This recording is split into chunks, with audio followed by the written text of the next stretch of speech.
We get details on the recent hack and the fix for it, and details of a Model S Hearse.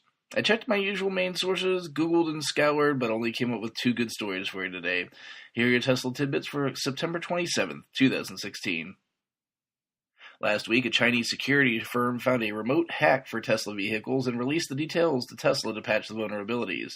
Electrek has the details on what allowed them in and how Tesla fixed the issue. The hack utilized a combination of vulnerabilities in WebKit, the technology the web browser is based on, and Linux, the operating system running the car. To begin the compromise, the security researchers deployed a wireless network imitating the one found at Tesla service centers. Once the car dutifully connected to the network, the team pushed a malicious website to the car's browser to compromise WebKit. Once they had that foot in the door, they utilized the Linux vulnerability to gain access to the instrument cluster. But at this point, they didn't have any scary power.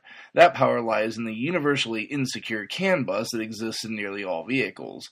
Tesla's solution to this issue is putting a gateway between the CAN bus and the infotainment systems and instrument cluster. However, the security team replaced Tesla's gateway software with their own, and it was game over. Tesla quickly patched out the WebKit and Linux vulnerabilities. However, the software overwrite was another problem entirely. They resolved this by adding code signing to their system. Code signing validates who wrote the code being run. Tesla vehicles will now only run code signed by Tesla. J.B. Straubel, Chief Technical Officer, commented, saying, quote, "Cryptographic validation of firmware updates is something we've wanted to do for a while to make things even more robust. This is what the world needs to move towards. Otherwise, the door is thrown wide open anytime anyone finds a new vulnerability," end quote. Straubel commented further, saying that this particular feature had been in the works for some time, but the incident forced an accelerated release. Straubel finished by commending the research team, saying, quote, "They did good work. They helped us find something that's a problem we needed to fix, and that's what we did," end quote. The team has been confirmed to be rewarded under the Tesla Bug Bounty program. Congratulations on finding the hole and responsibly disclosing, guys. All Tesla owners and future owners salute you. We finished today with an odd story also from Electrek. A funeral transport company from the Netherlands, Vanderlands and Buscher BV, has produced an all-electric hearse concept utilizing a Model S by teaming up with limousine maker Remitscar.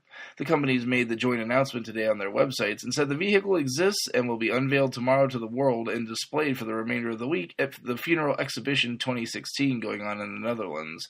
Jan Buscher, a director at Vanderlands and Buscher, said, quote, "It's a real-world first. We've seen years of fully green and sustainable cars. However, we previously stepped into completely electric cars, but never with a range of at least 350 kilometers," end quote. The process involved removing the battery pack and literally cutting the car in half. They extended the car by a little more than 2.5 feet, and then put the pack back in and put the car back together. If you thought electric cars were a niche market, electric hearses have to be micro-niche. Be sure to check out the links to today's full stories in the show description. If you get some value out of the show, please consider supporting me at patreon.com/Tesla Tidbits. Thanks as usual to my super patron John Waltower for his support. If you have something to buy from Amazon, please consider using my Amazon link in the show description to access the site. It costs you nothing extra, and they'll kick something back to the show for your trouble. Finally, you can support the show for free through positive reviews on the major media services you find the show, and simply by spreading word of the show to other Tesla lovers. If you have feedback for me, the best way to be heard is to tweet at Tesla Tidbits. That's it for today. See you again tomorrow. Until then, keep it charged and hit the road.